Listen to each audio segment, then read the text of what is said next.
slaves no more. And our babies are going to be enslaved if you don't take a stand and defend your birthright. No equality. We know that our people have had the words of the prophet, but have got caught in rituals.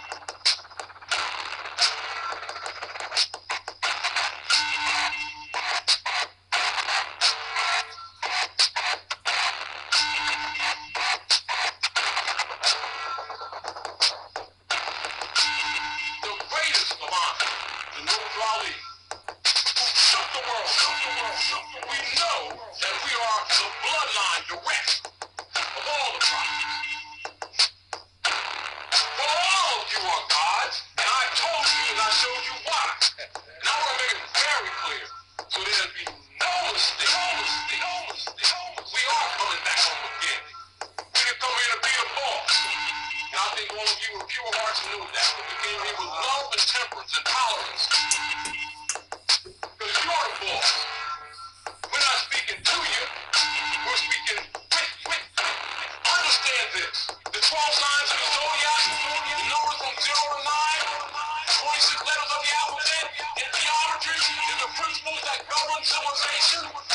If you couldn't say that, you haven't studied.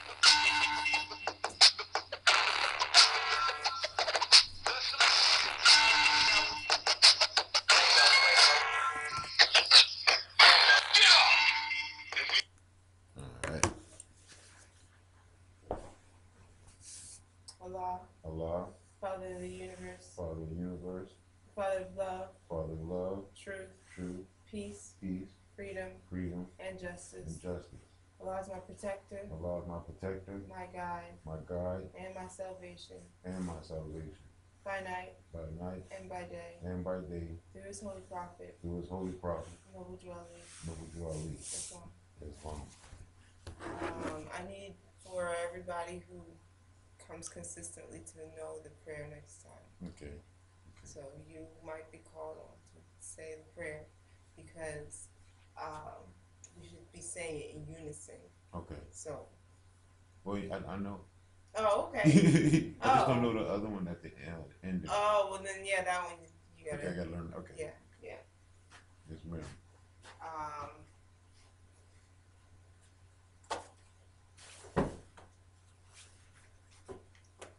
The divine warning by the Prophet Noble Dwelly. Prophet warns all Muslims, governors, ordered to read proclamation at each meeting, January 15th, 1929. I hereby inform all members that they must end all radical agitating speeches while at work or in the streets. Be for peace and not destruction. Stop flashing your cards at Europeans. It causes confusion. Remember, your card is for your salvation. Failure to obey these orders will be of severe consequence. We are for love, truth, peace, freedom, and justice. And when these principles are violated, justice must then take its course. Any member or group of members who hold malicious feelings toward the temple or the prophet or violate the divine covenant of the Moorish movement will receive the reward from Allah for their unjust deed. All true Moors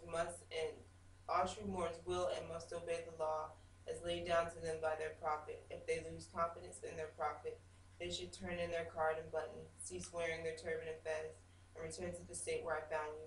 This is a holy and divine movement founded by the Prophet Noble Dwelly, and if the prophet is not right, the temple is not right. The prophet therefore is sending out a divine plea to all Moorish Americans that they do their part in protecting the temple.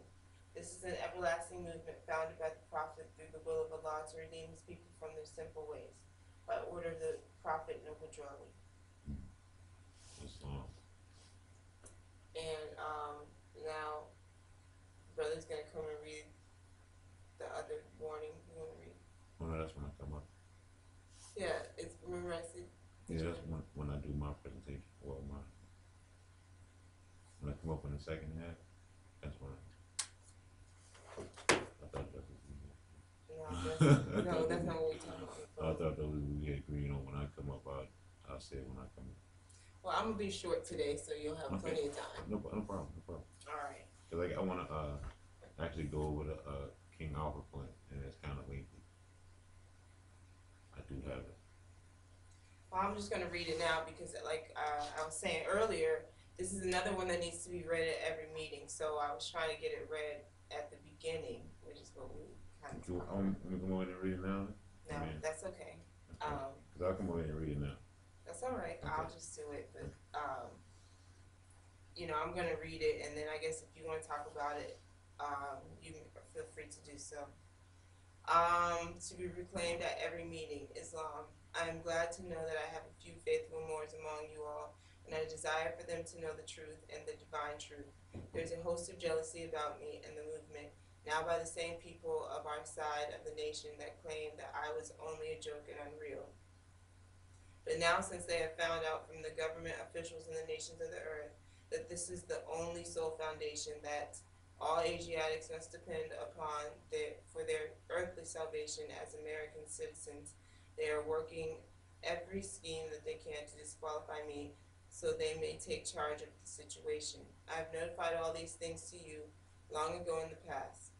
It is through the faithful Moors that attribute to the movement and uplifting funds, the ones that paid for divine respect to me in the movement will be remembered. That is why I am calling upon all faithful Moors to increase their faithfulness to me, your prophet, and your divine Moorish movement. I need finance, and I need it badly. Never before have,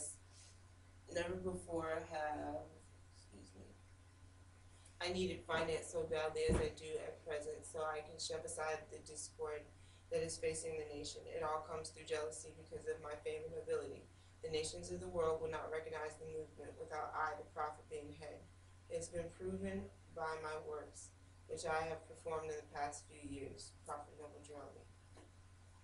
So that is the second warning that's to be read at every meeting, and going forward it will be. Today I'm going to speak briefly about the concept of matriarchy, because I think that in this day and age there's a lot of talk about matriarchy, patriarchy, and even in like the conscious movement, a lot of talk about women's roles, men's roles, who's the leader, just these kind of concepts that kind of dictate the type of relationships people find themselves in. And I would say that if these were clear and cut and accurate understandings, then we wouldn't have the relationship problems we have in this day and age. But clearly, they're not. So I want to start with the concept of patriarchy versus matriarchy, because I think it's a thin line between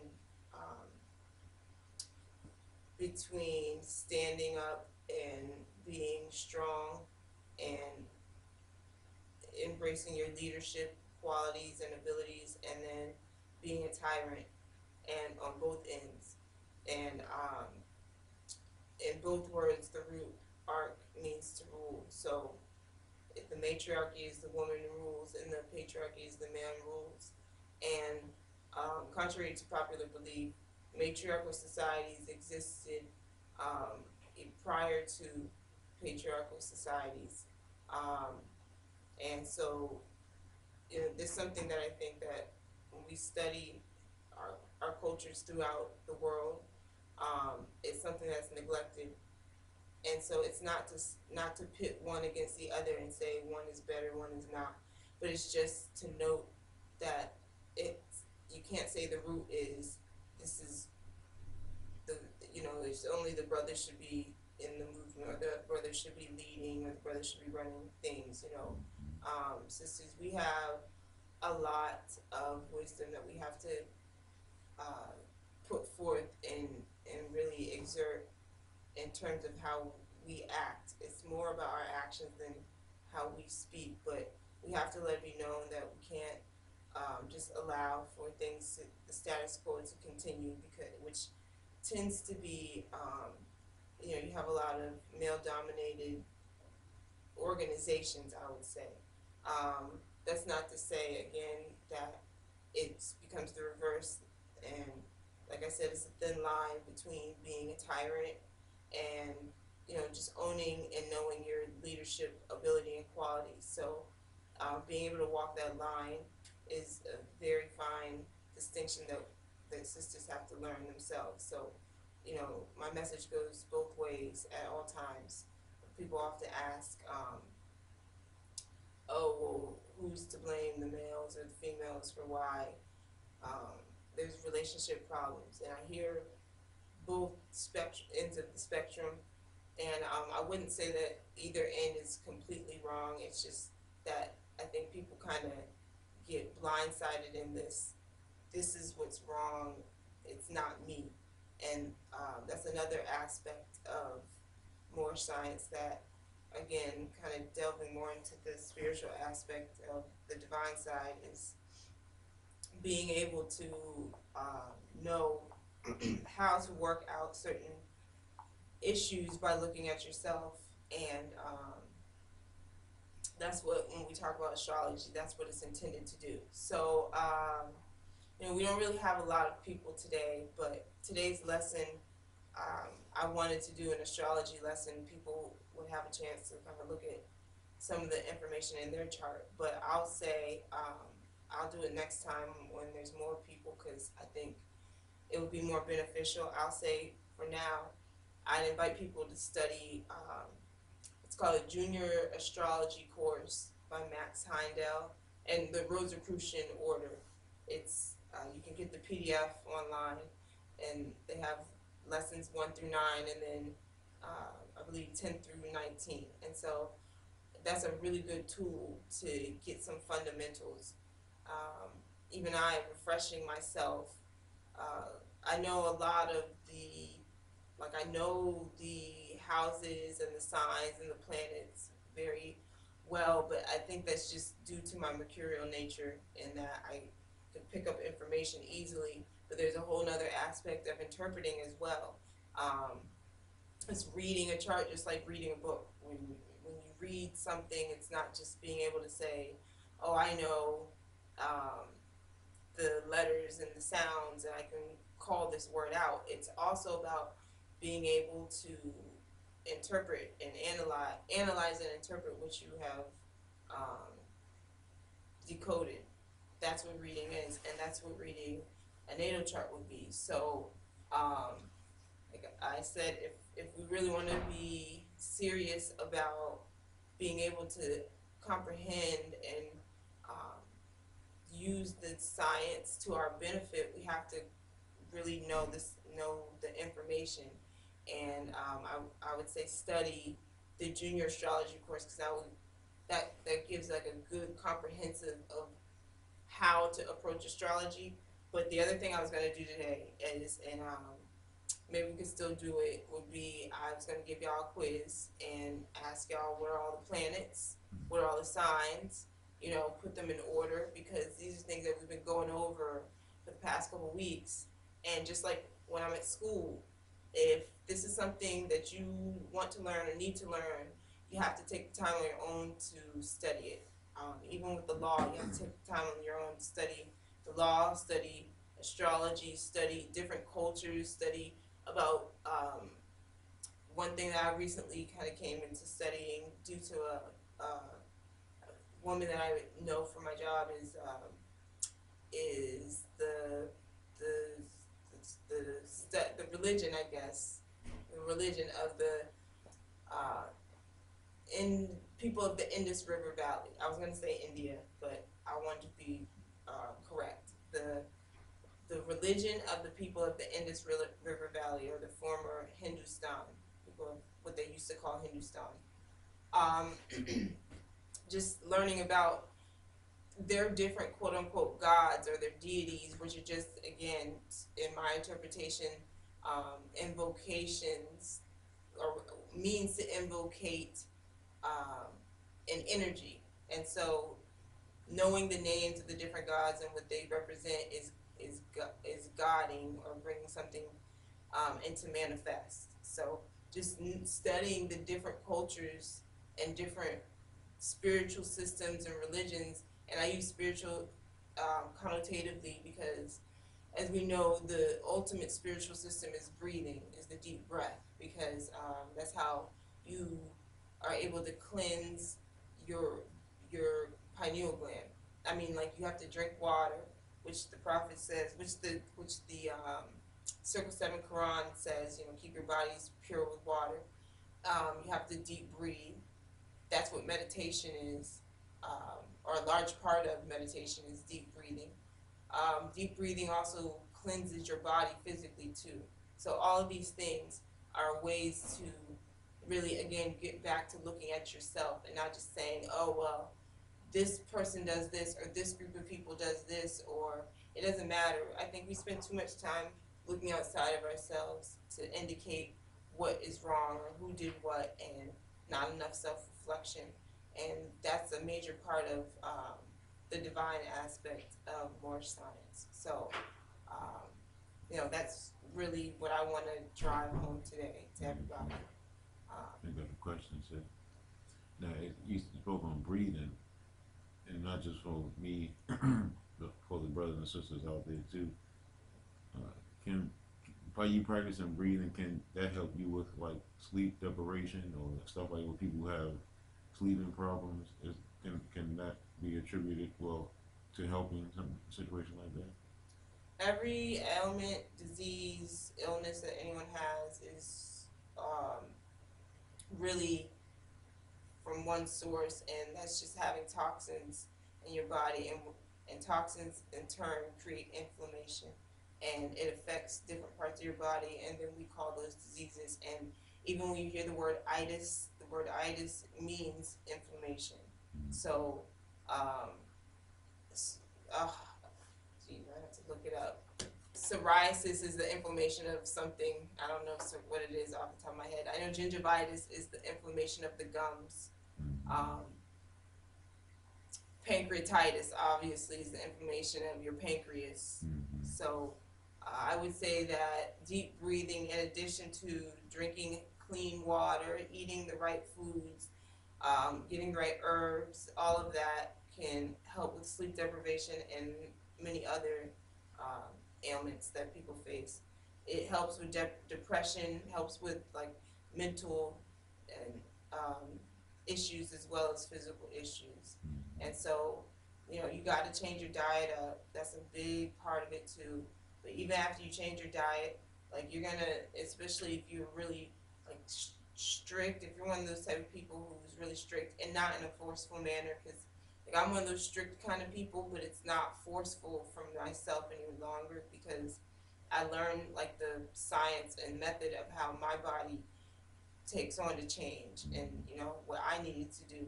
So, but that doesn't mean that everything is healed. That just means that, to be honest, I stopped putting a lot of poisons, or at least, I stopped putting a lot of poisons, even though, unless you're growing your own food, you don't know where the stuff is coming from.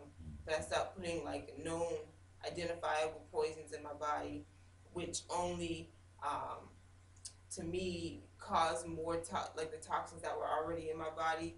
Instead of suppressing them, they start coming up.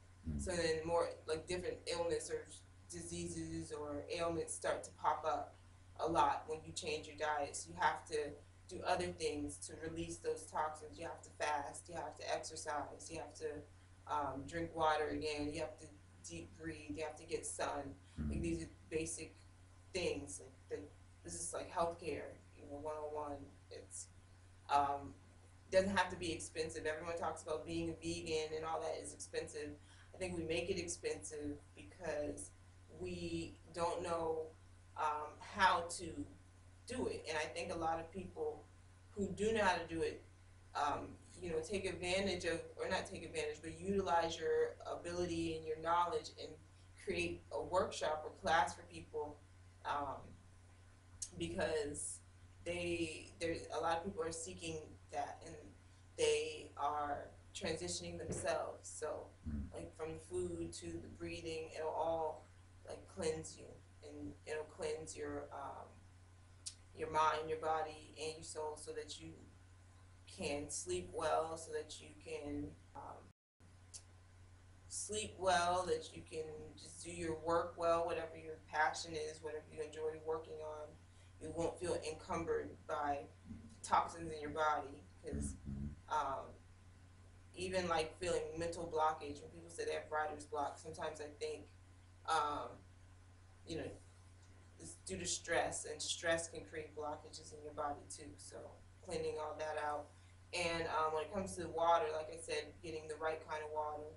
And I know people have told me that they think it's too expensive, so I'm going to start off with that. I know going to Dr. Savi's.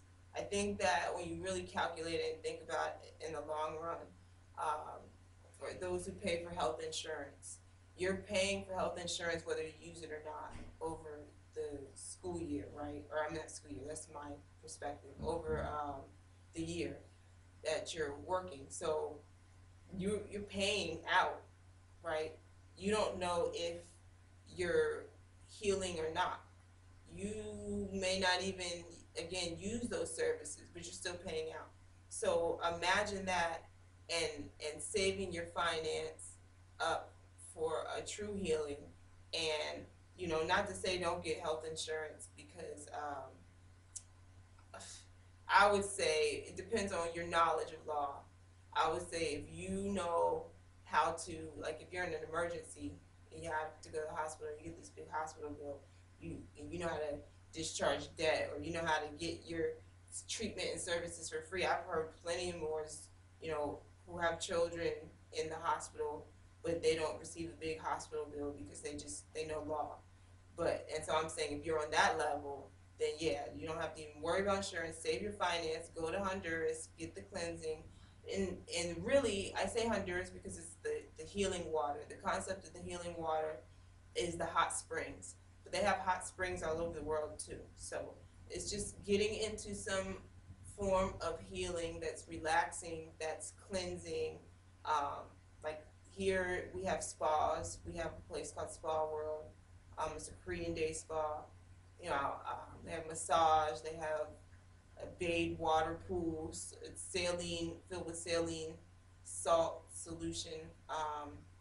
They have like poultice rooms where they have different stones. They have like a room with red clay balls. Just things that in Korea they use for traditional healing. So you want to get into a regimen. Do something for yourself. I just I know for myself, I don't do it enough. I used to be really particular. Now I'm gonna get back to it just because I'm creating the space and time for it. But that's what you have to do, or else like all of this that we're learning will be for naught. You can learn all the civics that you want, but if you're not spiritually right, then it's for naught. So that's my piece that I want to share. Very beautiful. Very, very thank you, sister. And that you said that's all you're gonna thank you, sister. Very beautiful. Well, Islam, sis, that was beautiful. And I have something very special that we're gonna have to share today. And first I would like to say, remember how we was talking about the land and how people should be tied to land, right? Mm-hmm. And culture. And throughout the investigations,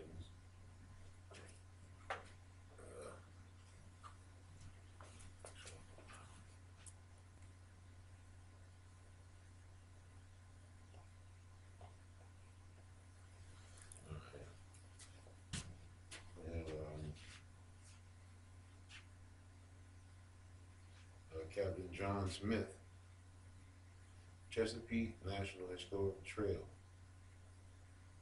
and the Algonquins. We know what the Algonquins are. Who are what is the Algonquins? It's an indigenous group that's found in the eastern seaboard of North America.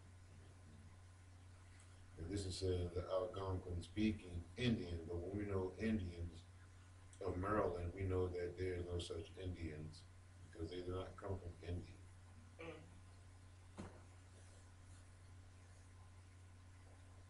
So we're going to substitute that word for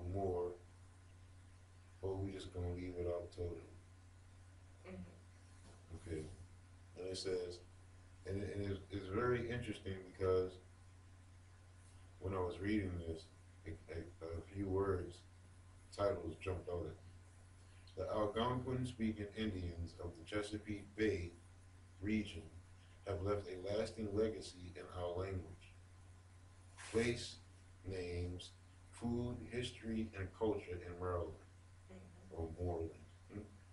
The Algonquin family of languages was widespread throughout the eastern United States, extending along the Atlantic shore from North Carolina to Maine. Archaeological research reveals evidence of spring oyster and fishing camps, summer and fall villages along the rivers, and winter hunting camps in the interior forest.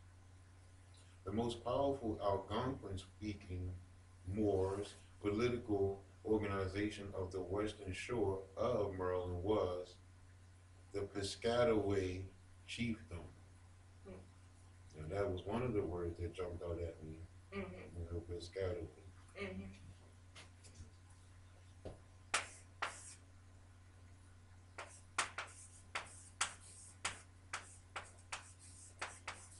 Now, there is a street called Piscataway Road in Clinton, Maryland, for those who know and who don't know. But as we continue, the Piscataway Chiefdom located along the Potomac River. The name Piscataway Creek reflects the location of the principal territory of Tayac, and that's T-A-Y-A-C.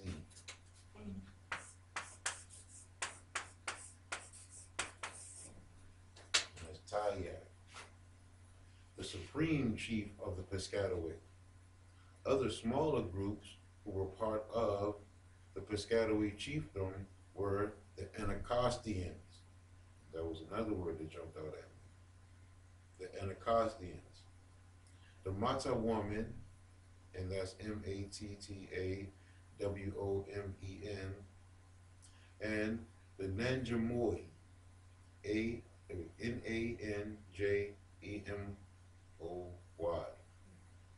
of the Patapoca. Two chiefdoms of the lower Potomac River were independent of the Piscataway. They were called the Chapaco and the Yokomiko. Where did it say where they were? The lower Potomac River. What's the lower Potomac? So the lower Potomac would be thankfully I have an app. Thank you. But if I had to put a premonition or guess out there, it should be around like close to like the Woodrow Wilson Bridge area.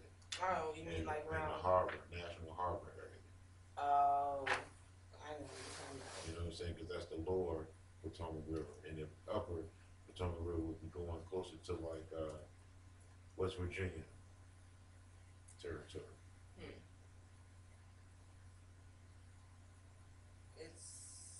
Looks like, yeah. Well, actually, the Potomac goes a lot further down. Into the Chesapeake, right? It empties into the Chesapeake. The Potomac. Hold on. You said the Mattawoman. I see it. The Mattawoman is kind of actually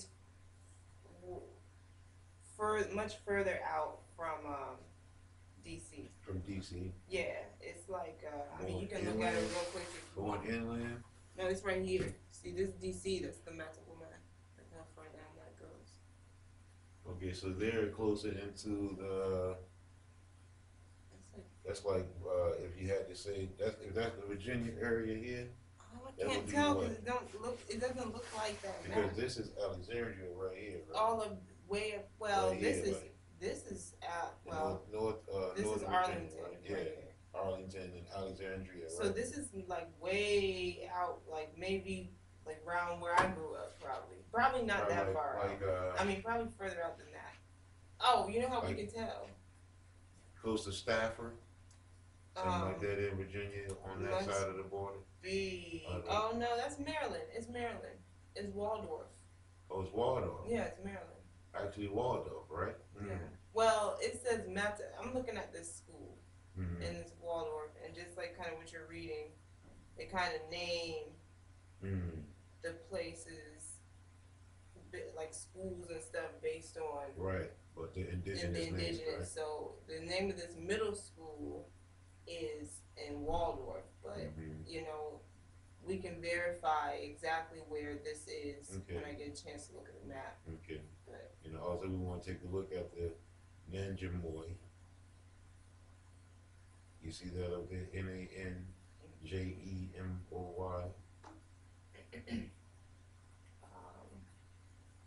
I mean, these are very special, even for, you know, indigenous, for the people here. You can check this out for yourself. And, oh yeah, you know, it's Waldorf. It's Waldorf, right? Mountain Woman is Waldorf for certain, because I forgot how Maryland kind of goes down parallel to Virginia. Exactly. St. Mary's, it looks like this. Saying it's far down as well. But yeah, so. Well, there's a place in Maryland called Nanjamoy, Maryland, Route 6, southwestern Charles County. So for anybody familiar, it's not too far from The harbor. It's not too far from Fort Washington. Okay, from Fort Washington. Okay. All that over there is the same. That's where, let me see. Matthew Henson is from Nanjamoy. You know, y'all know who Matthew Henson is? The Moor. So. Okay, and then we can go here to 4 smaller chiefdoms of Algonquin-speaking people lived along the Potiant River.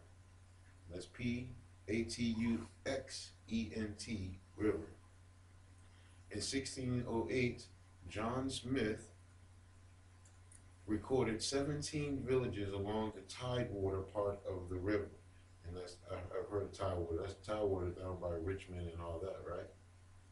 Yeah, but they said they didn't say the tidewater. They said the tidewater part of the river. That's so. You know, you got to look at. If we had a map, we would look at how far does the Potomac River run, and what is considered the tidewater. Okay, let's bring that up. Virginia's tidewater, Potomac. That goes to.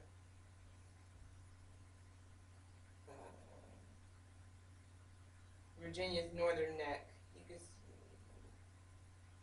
that's Fredericksburg. It's Fredericksburg. So that would be halfway then, right? Does it end there?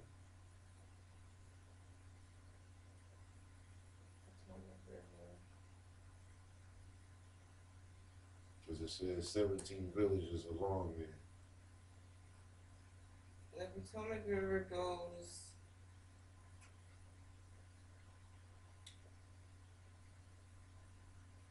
from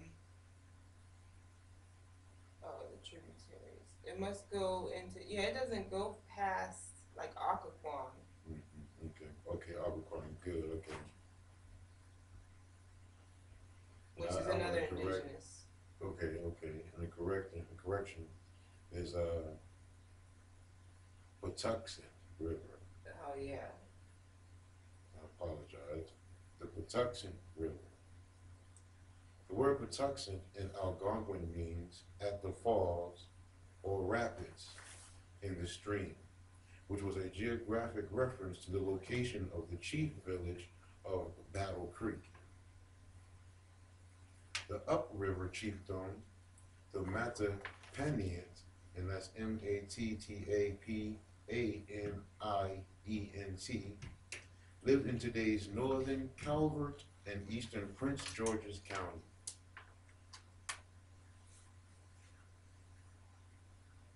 Can we look them up? The what? Calvert County and Prince George's County. The what? Now those are The okay. what? Calvert No, the people. is because isn't You said the name. right I didn't catch the name. Prince George's. No, the people. You said the people are now living in. What is it? It is okay. The Mattapanians. Mattapanient. Mattapanians. Mattapanians. And that's northern Calvert and eastern Prince George's counties. St. Mary's. Okay, right, because right here at the bottom it says the Mattapanians welcomed the other Patuxent chiefdoms to join their reservations established in the 1650s. The combined population stayed here until 1692 when they resettled with the Choctaw Indians at their reservation along Spell chop. Choptico, or in parentheses Chaptico, Choctaw Creek in St. Mary's County. And this was in 1650, so basically getting to the point of this was our indigenous land, and you gotta take it back.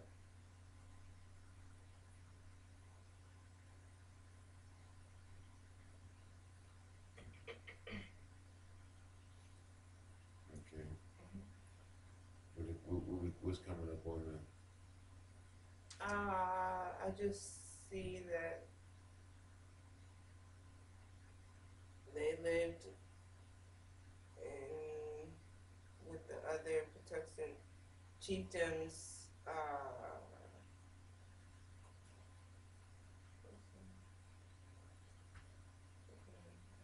I guess they moved to St. Mary's County from northern Calvert and eastern PG County. Okay. All right. Is what it says about them. Okay, so this just goes on to say the chiefdoms on the lower eastern shore included the Assateagues, and that's ASSA. Oh, it's the Assateague where they have The those. Assateagues. Yeah, because they have those. People go there to ride the horses. They have like they have like ponies on the beach or something. And Just the little horses. Atlantic shore. Yeah, it says that they were found along the Atlantic shore. And these are for the families, so y'all can actually look these up and check out your own indigenous, bloodline.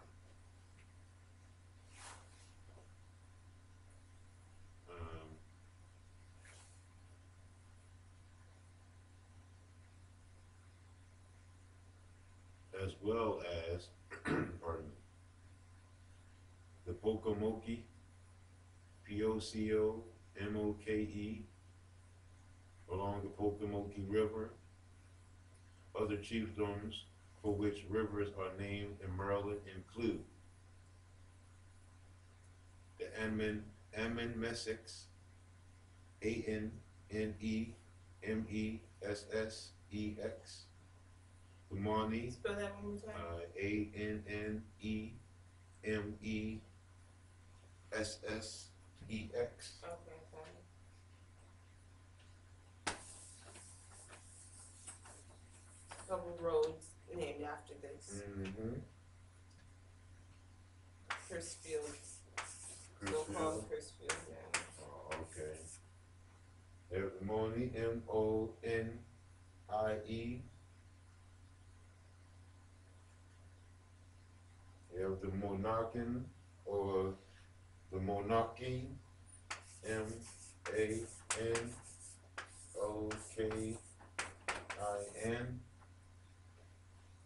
We have the Nanticoke, and that's a very familiar one. I know most would be familiar with, or the Nanticote, some would say. Let's see.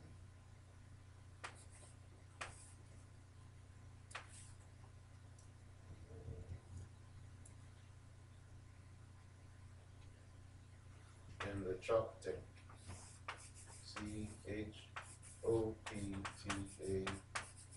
Choptank.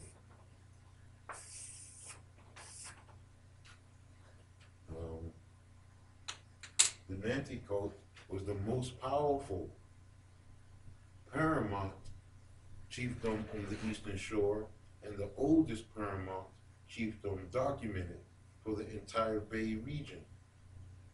On the Upper Eastern Shore, additional chiefdoms included the Mattapique and the Monoposin on Kent Island.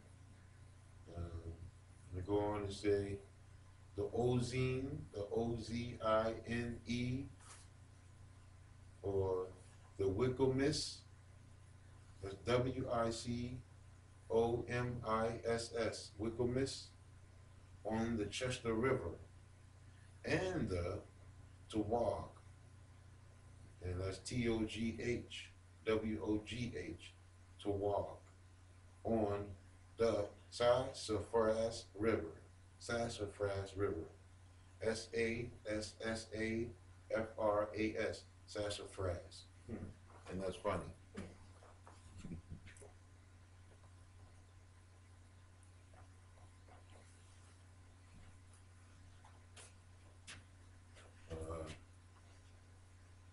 The Algonquin population declined throughout the 17th century as a result of European introduced illness, loss of land, and welfare, also / warfare. Many of the Piscataway and associated Moors migrated out of Maryland between 1690 to 1710 due to pressure from both the English and the Five Nation Iroquois and Susquehannocks, Susquehannocks.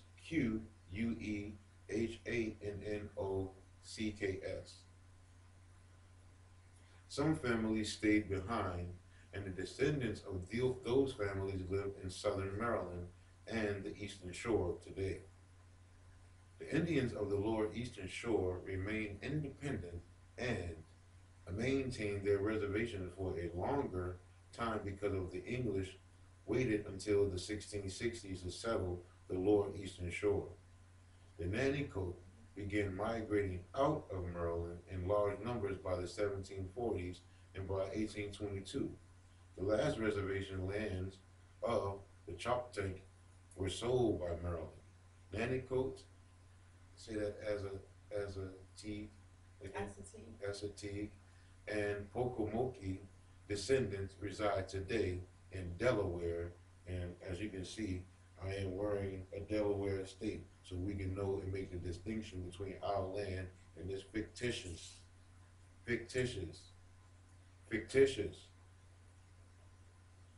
so-called state and parts of Maryland.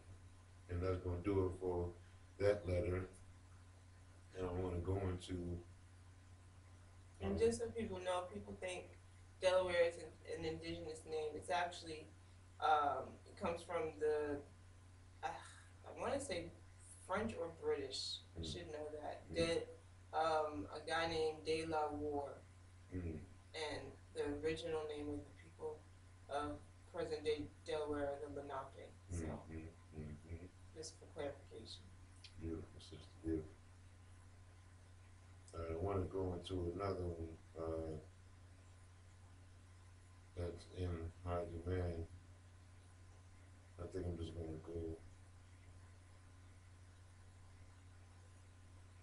for the brothers and sisters.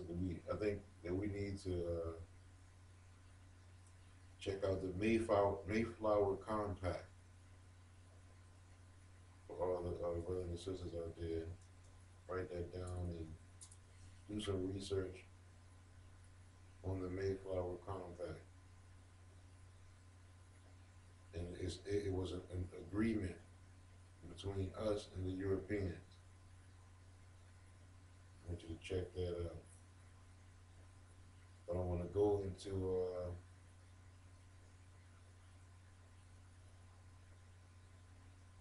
something that has to be put, as the young brothers say, on blast. We need to put this on blast. If I can find it. And sister, you can bring it up too. Because this is imperative to all of us.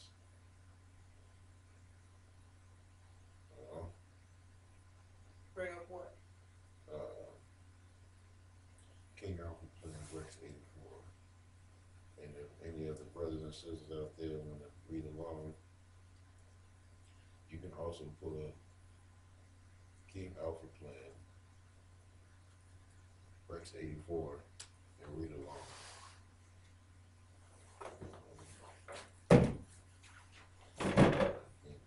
There's one.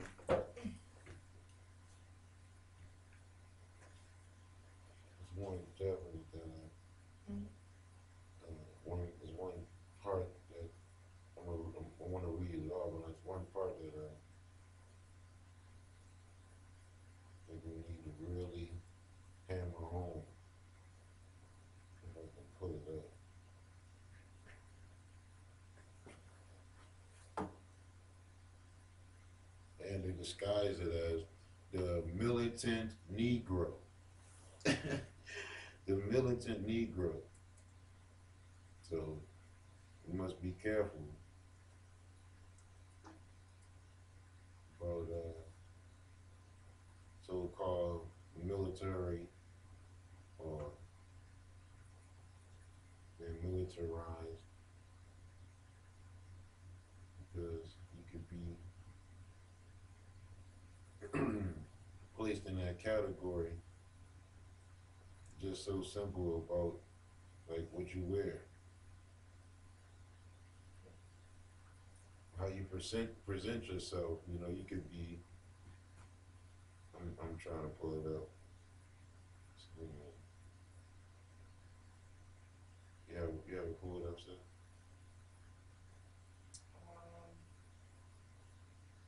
I'm trying to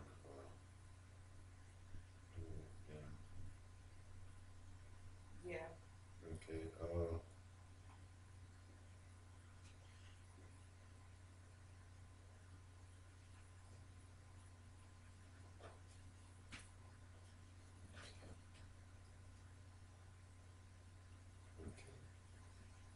I think I have the right one too. Maybe this one.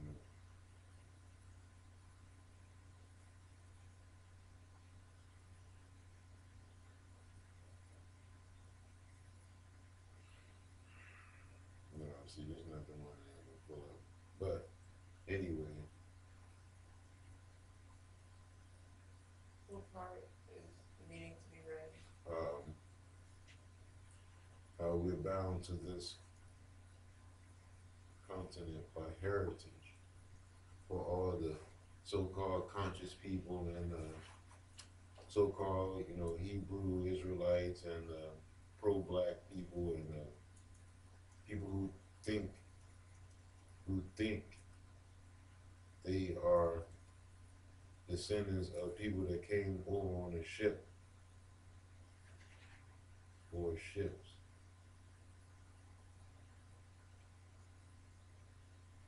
And how the military document, this is a military document, explain what is in store for niggas.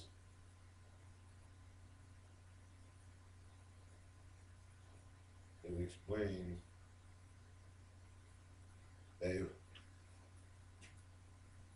black people, niggas, colored, Negroes keep holding on to that brand, which is a property of European colonialism,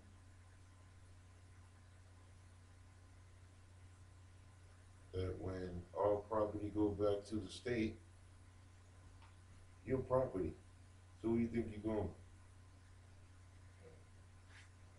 Well, I mean, I kind of think that if my perspective rather is that if property is going to go to Asiatics, Mm-hmm. and the first entitled Asiatic would be the indigenous Asiatics of this land, obviously, but then secondary would be Asiatics of other lands that are in their proper status.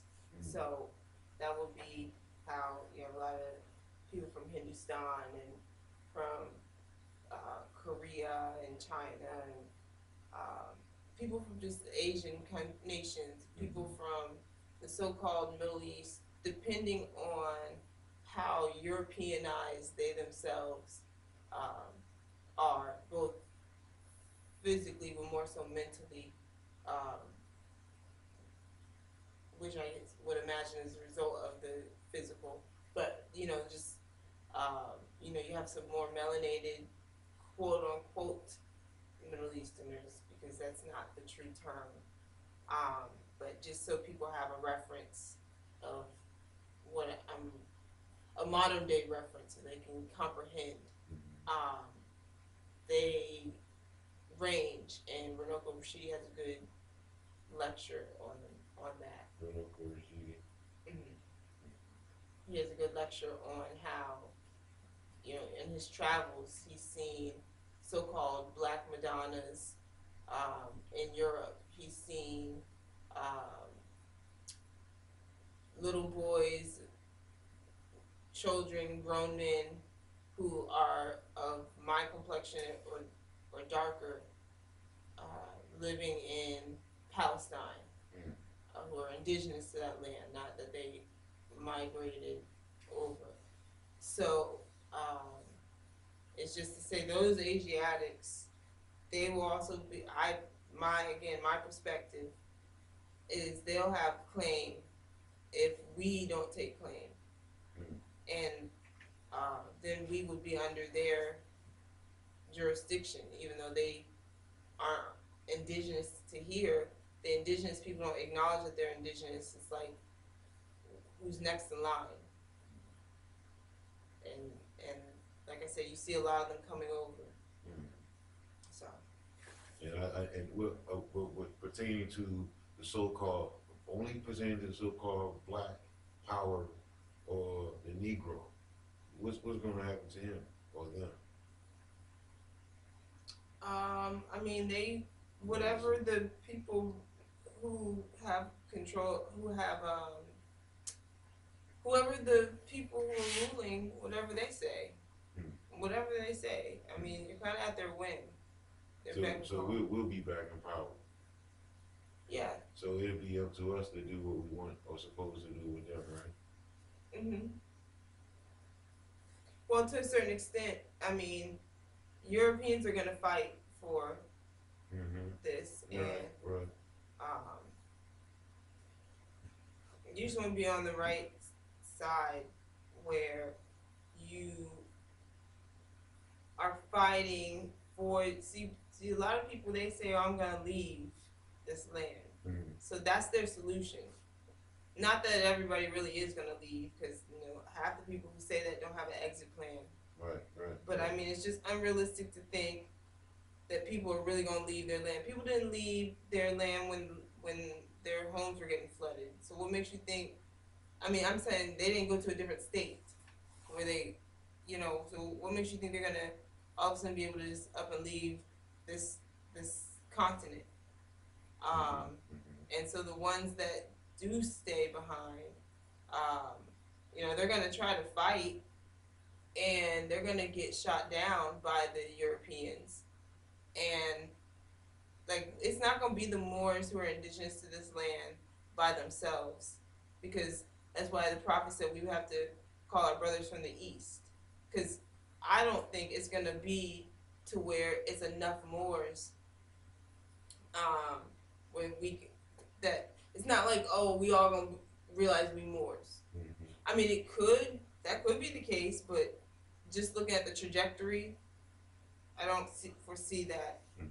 So it's going to be a lot of people who, while they're in the fight, they're not going to be able to get the support from their Asiatic brothers and sisters in the same way that people who acknowledge their Moorish heritage will be able to.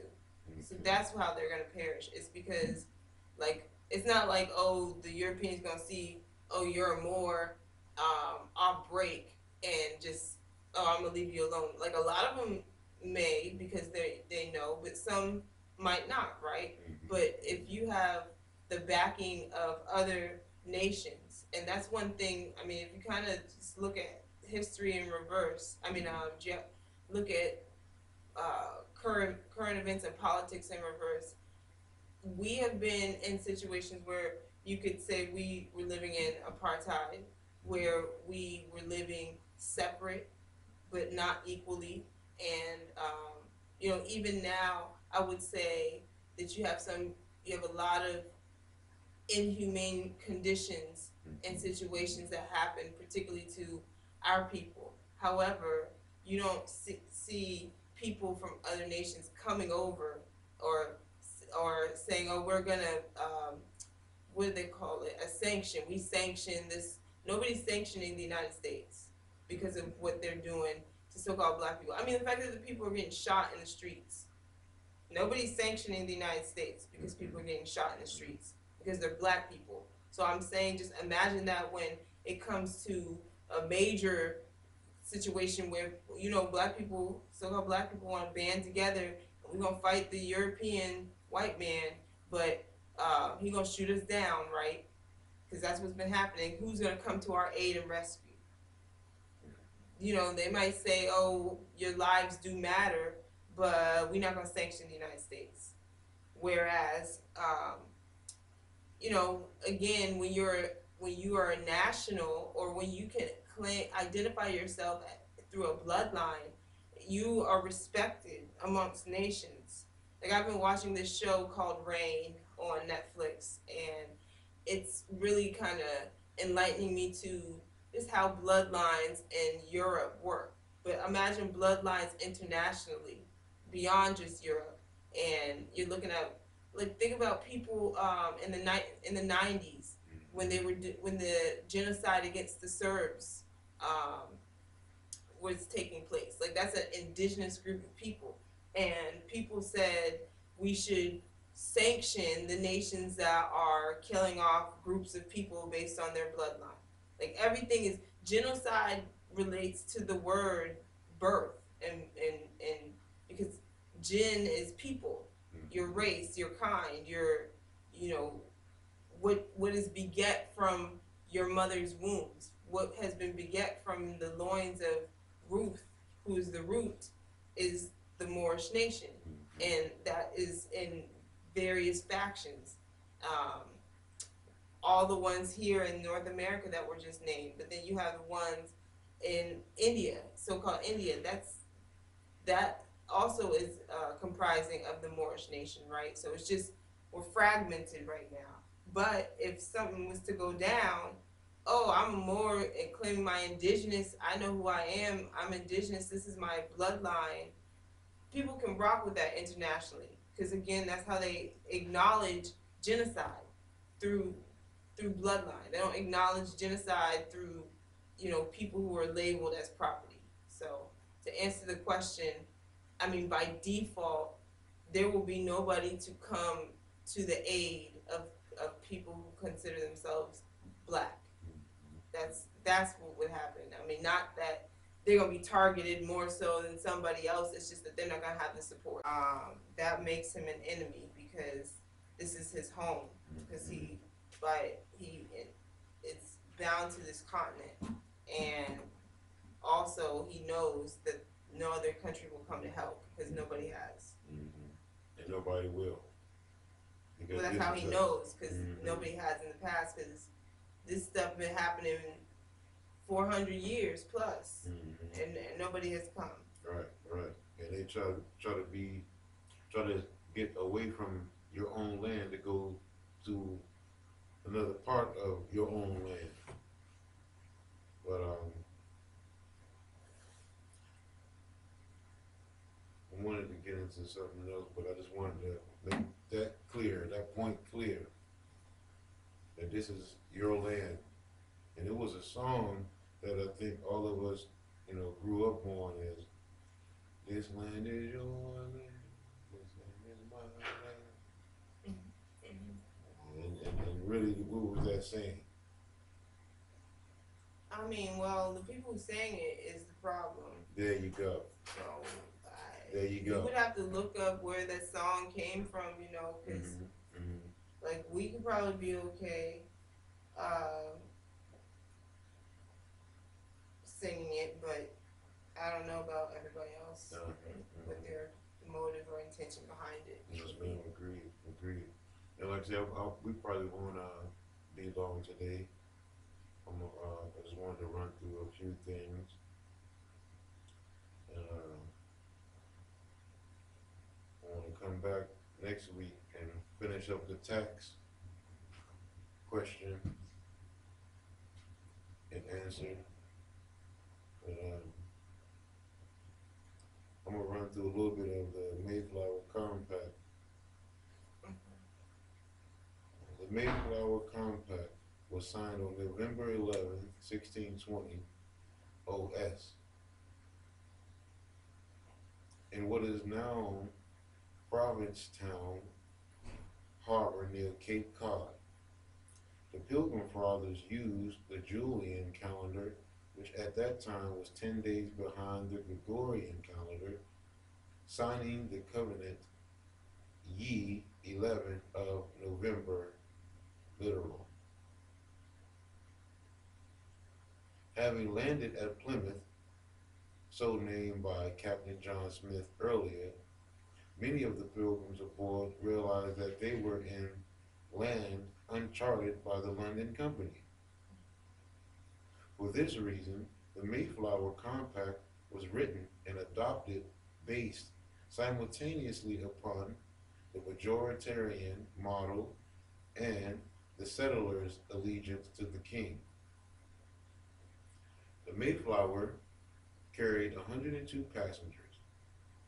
Of these, 41 were pilgrims seeking a new environment where they could practice their religion in the manner they chose. The remainder of the passengers, called strangers, in parentheses, strangers, by the pilgrims, included merchants, craftsmen, skilled workers, and indentured servants, and several young orphans. Now, that right there alone should speak volumes. If you catch the drift, because included merchants. Now we know who was merchants on the water. Craftsmen, who basically headed Freemason or builders, us, right, Moor. And skilled workers, and then indentured servants. So basically it was a boat full of us, right? Because look, 102 passengers. Of these, 41 were pilgrims, and the rest were merchants, craftsmen, skilled workers, indentured servants, and young orphans. I would go as far to say that if they're coming from England, then I mean I would say that maybe the ones you named have more indigenous blood, Moorish blood in them than the others. Yes. I mean, but they're still coming from England. Right. So Right. that's which is still Moorish territory. It is. It's just that It's just that the melanin kind of got wiped out generationally, or evidence of melanin. I mean, I wouldn't say the whole thing. Right. William Brewster and other pilgrim leaders organized this voyage and gathered these strangers to increase the chances of the colony's success. Now that let us know that it was us. Um,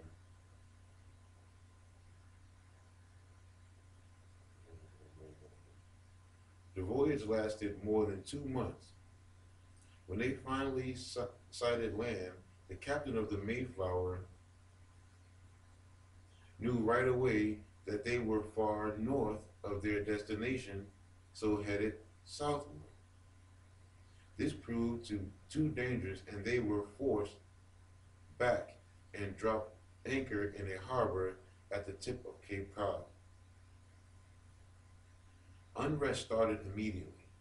William Bradford later wrote that several strangers made discontinued and mutinous speeches. Bradford went on to explain that the strangers did not want to follow rules because none had power to command them.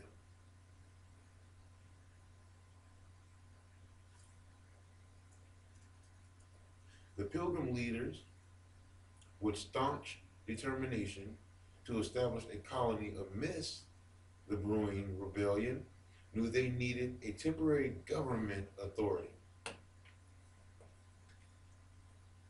In England, such authority came from the king, but in remote America, it could only come from the colonists themselves. But we know that was false. While still aboard the Mayflower, the Pilgrims and strangers made a written agreement or compact among themselves. It is assumed that William Brewster, who had a university education, wrote the Mayflower Compact. The pattern of church self-government used by the Pilgrims is established there. Separatist churches in England and Holland served as a model for political self-government in the Mayflower Compact. I'm gonna stop for a second. I think that those ones, like, cause when you look at the Pilgrims, you're referring to really what the Puritans, and that was like a group of the religious body. Right. But those were the Europeans that were trying to get away from us, the brutish. Because when we were in England, we were not necessarily the good guys. Right, I agree. Which is why they came over, which is why some of them came over to begin with. And we allowed them to come over because we knew our brutish brothers and sisters. And some of us here didn't want them to come here also. Sure. And then some of us here also wanted them or allowed them to. Nobody's 100% clean. You can't, like I said, you can't look at a group and say this group is faultless. Right. Everyone has suffered slavery, and everyone has so-called sinned. So, but we're gonna take it short today, and we're gonna come back next Sunday, and we're gonna get more brothers and sisters out here. But what's gonna take us down? You want to take us on out, sis? And we'll see y'all next week. And thank you for tuning in. It's always a pleasure. Keep studying. Like the prophet say, study. I want to thank our grand educator. I don't want to say teacher. Brother Tariq Bey, Sister Roz Mariah Bey, of course, Sister Selah Bey. I want to thank Brother Cujo Adjuel, Ramiel L. Bey, and Brother Rami Salam L, both in Cali. Keep up the good work, brother and sisters. And keep studying. Allah, Allah, bind our hearts and minds bind our hearts and minds back to our ancient forefathers, back to our ancient forefathers, divine creed and principle. divine creed and principles. This we ask, This we ask, in thy holy name, in thy holy name, in the seven Elohim, in the seven Elohim, Islam. Islam.